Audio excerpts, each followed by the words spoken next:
Assalamu alaikum. To the Lord memorizing ayah number 33, and I'll try to combine the page number 83 inshallah. أعوذ بالله من الشيطان الرجيم. ولكل جعلنا موالي مما ترك الوالدان والأقربون والذين عقدت أيمانكم فآتوهم نصيبهم إن الله كان على كل شيء شهيدا. ولكل جعلنا موالي مما ترك الوالدان والأقربون والذين عقدت أيمانكم فآتوهم نصيبهم إن الله كان على كل شيء شهيدا. ولكل جعلنا موالي مما ترك الوالدان والأقربون والذين عقدت أيمانكم فآتوهم نصيبهم إن الله كان على كل شيء شهيدا. ولكل جعلنا موالي مما ترك الوالدان والأقربون والذين عقدت أيمانكم فآتوهم نصيبهم إن الله كان على كل شيء شهيدا.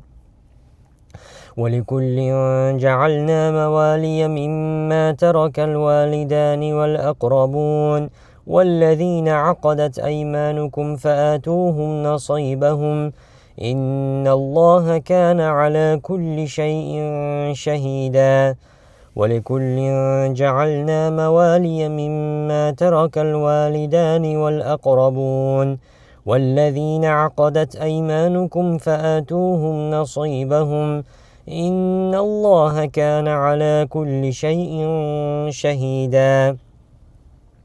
ولكل جعلنا موالي مما ترك الوالدان والأقربون والذين عقدت أيمانكم فآتوهم نصيبهم إن الله كان على كل شيء شهيدا.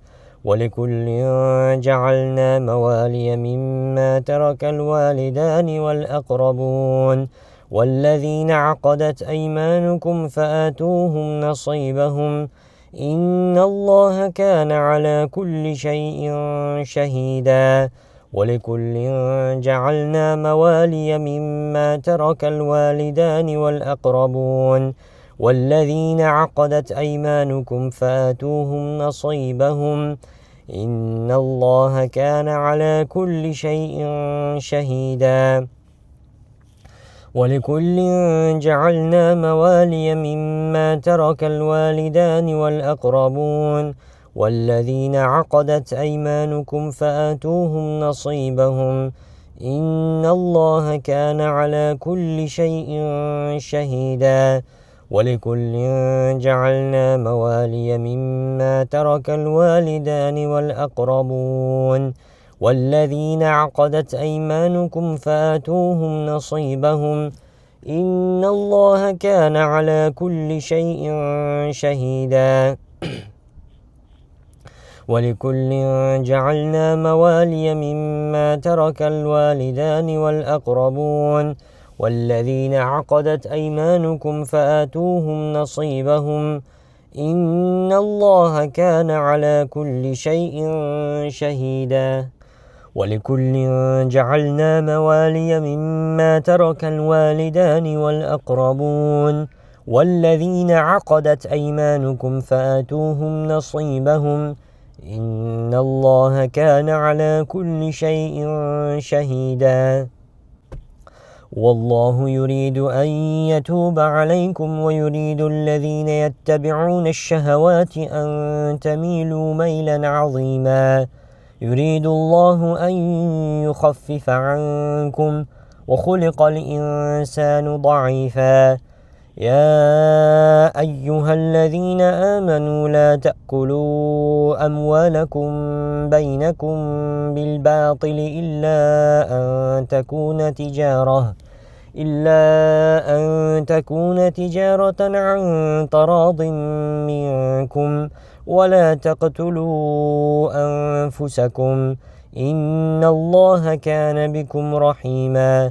ومن يفعل ذلك عدوانا وظلما فسوف نصليه نارا وكان ذلك على الله يسيرا إن تجتنبوا كبائر ما تنهون عنه نكفر عنكم سيئاتكم وندخلكم مدخلا كريما ولا تتمنوا ما فضل الله به بعضكم على بعض للرجال نصيب مما اكتسبوا وللنساء نصيب مما اكتسبن واسألوا الله من فضله إن الله كان بكل شيء عليما ولكل جعلنا موالي مما ترك الوالدان والأقربون والذين عقدت أيمانكم فآتوهم نصيبهم